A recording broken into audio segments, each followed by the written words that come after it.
بسم اللہ الرحمن الرحیم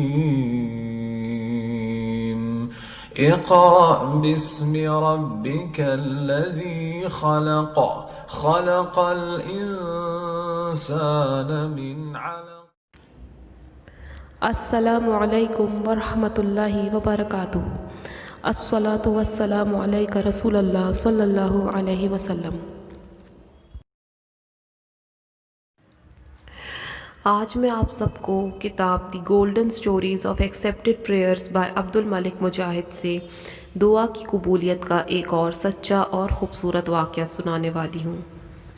ایک عظیم اسکالر اور پروفیٹک نریشن کے ماہر الحسان بن سفیان النسوی ایک بہت ہی متقی اور پرہیزگار آدمی تھے۔ علم کی جستجو کے دوران وہ 9 دیگر طلباء کے ساتھ ایک مخصوص شیخ الحدیث کے ساتھ ایجپٹ میں حدیث کی تعلیم حاصل کرنے گئے تھے، لیکن کچھ دن گزرنے کے بعد ان کے پاس کھانے کے لیے کچھ نہیں بچا کیونکہ ان کے پیسے ختم ہو چکے تھے۔ 3 دن تکلیف برداشت کرنے کے بعد ان کو باہر جا کر لوگوں سے مانگنے کے سوا کوئی چارہ نظر نہیں آ رہا تھا۔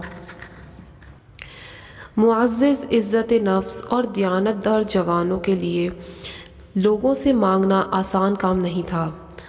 آخر میں یہ فیصلہ ہوا کہ وہ باہر جائیں گے اور لوگوں سے مدد مانگیں گے۔ یہ فیصلہ امام الحسان بن سفیان کے کندھوں پر بھاری پڑا۔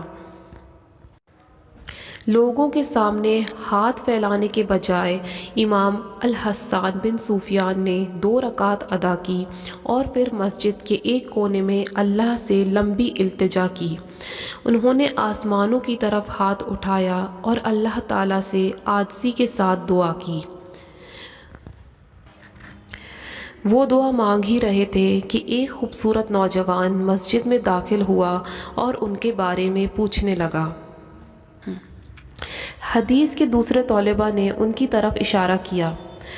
امام نے دعا مکمل کر کے سر اٹھایا۔ اس نوجوان نے ان سے کہا، اے شیخ، موجودہ ایجپٹ حکمران عامر احمد بن طولون ابو العباس ترکی نے مجھے آپ کے پاس بھیجا ہے۔ وہ آپ کو سلام پیش کرتے ہیں اور آپ کے حالات سے بے خبر ہونے پر معافی مانگ رہے ہیں۔ آپ کا خیال رکھنا ان کی ذمہ داری تھی۔ وہ اس غلطی پر معافی مانگتے ہیں۔ وہ کل خود آپ سے ملنے آئیں گے۔ انہوں نے ابھی آپ کے لیے کچھ بھجوایا ہے، برائے مہربانی اسے قبول کریں۔ اس نوجوان نے ہر طالبہ علم کے سامنے 100 دینار والے پاؤچ رکھ دیے۔ حدیث کے طلباء اس فراخ دلی اور مہربانی پر بہت خوش ہوئے اور نوجوان سے پوچھا، عامر بن طولون نے ہمارے بارے میں کیسے سوچا؟ اس نوجوان نے کہا، عامر بن طولون دوپہر کو جھپکی لینے کے لیے سوئے تو انہوں نے خواب میں دیکھا کہ ایک گھوڑ سوار تھا جو ان کی طرف چلا آ رہا تھا۔ سوار جب عامر کے پاس گیا اور برچھے کے ساتھ ان کو اپنی طرف کھینچ لیا اور ایک سخت لہجے میں کہا، اٹھو اور الحسان بن سفیان اور اس کے ساتھیوں کی مدد کرو، جاؤ اور ان کی مدد کرو، وہ پچھلے 3 دن سے بھوکے ہیں۔ عامر اٹھے اور فوراً مجھے دینار آپ کے حوالے کرنے کے لیے دے دیا۔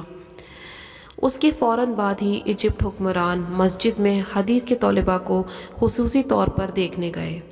اس نے مسجد کی آس پاس کی زمین خریدی اور اسے مسجد اور طلباء کو عطا کیا۔ سورہ آل عمران آیت نمبر 126 میں اللہ کا فرمان ہے کہ اور مدد تو صرف اللہ ہی کی طرف سے ہوتی ہے۔ اللہ ہم سب کو یقین کے ساتھ دعا مانگنے کی توفیق عطا فرمائے۔